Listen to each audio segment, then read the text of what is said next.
14 വർഷത്തെ ഗവേഷണ പരീക്ഷണങ്ങൾക്ക് ശേഷം ദക്ഷിണ കൊറിയ 2008 തുറന്ന മാഗ്ലെവ് ട്രെയിൻ സംവിധാനമാണ് കൊച്ചി മെട്രോ കടം കൊള്ളാൻ പോകുന്നത്. സ്ഥിരം കാന്തം ഉപയോഗിച്ചും വൈദ്യുത കാന്തം ഉപയോഗിച്ചും പ്രവർത്തിക്കുന്ന രണ്ടുതരം സാങ്കേതിക വിദ്യകൾ മാഗ്നറ്റിക് ലെവിറ്റേഷൻ അഥവാ മാഗ്ലെവ് ട്രെയിനുകൾ പ്രവർത്തിപ്പിക്കാൻ ഉപയോഗിക്കുന്നു.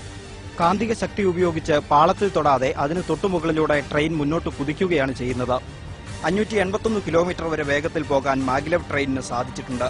പക്ഷേ പൊതുഗതാഗത സംവിധാനത്തിൽ സാധാരണ 100 കിലോമീറ്റർ വേഗത്തിലാണ് മാഗ്ലെവ് ട്രെയിനിന്റെ യാത്ര. സുരക്ഷയെ കരുതിയാണ് വേഗത കുറയ്ക്കുന്നത്. നിർമ്മാണ ചെലവ് കുറയ്ക്കാൻ സാധിക്കുമെന്നതാണ് മുഖ്യ സവിശേഷത. മാഗ്ലെവ് സംവിധാനം സ്ഥാപിക്കുന്നതിനുള്ള ചെലവ് 1 കിലോമീറ്ററിന് 508 കോടി രൂപയിലേക്ക് കുറയ്ക്കുന്നതിനുള്ള തീവ്ര ശ്രമങ്ങൾ ഇന്ന് വിവിധ രാജ്യങ്ങളിൽ നടക്കുന്നുണ്ട്. ലോക്കോ പൈലറ്റിനെ ഒഴിവാക്കി കമ്പ്യൂട്ടർ നിയന്ത്രിതമായി ട്രെയിൻ ഓടിക്കാൻ കഴിയും. ട്രെയിനിനേക്കാളും ചിറകില്ലാത്ത എയർക്രാഫ്റ്റ് എന്ന വിശേഷണമാണ് മാഗ്ലെവിന് ചേരുന്നത്. ട്രെയിനിനുള്ളിൽ തന്നെ യാത്രക്കാർക്ക് അറിയിപ്പുകൾ നൽകാൻ സാധിക്കും. മോശം കാലാവസ്ഥ മാഗ്ലെവിന്റെ പ്രവർത്തനത്തെ ബാധിക്കില്ല. സാധാരണ ട്രെയിനിനെ അപേക്ഷിച്ച് അറ്റകുറ്റപ്പണി കുറവാണ്. ട്രെയിനിന്റെ വേഗതയോ യാത്ര ചെയ്യുന്ന ദൂരമോ അല്ല, പ്രവർത്തിക്കുന്ന സമയത്തെ അടിസ്ഥാനമാക്കിയാണ് അറ്റകുറ്റപ്പണി നടത്തുന്നത്. എത്ര വേഗമെടുത്താലും മാഗ്ലെവ് ട്രെയിൻ അധികം ശബ്ദമുണ്ടാക്കില്ല.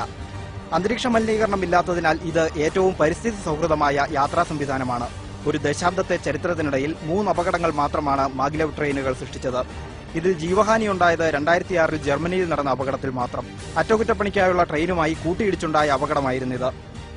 അപകട സാധ്യത വളരെ കുറവായതിനാൽ സുരക്ഷിതത്വ ബോധത്തോടെ യാത്ര ചെയ്യാനുള്ള അവസരവും കൊച്ചി മെട്രോയിലെ മാഗ്ലെവ് ട്രെയിനുകൾ നൽകും. Business desk, India vision.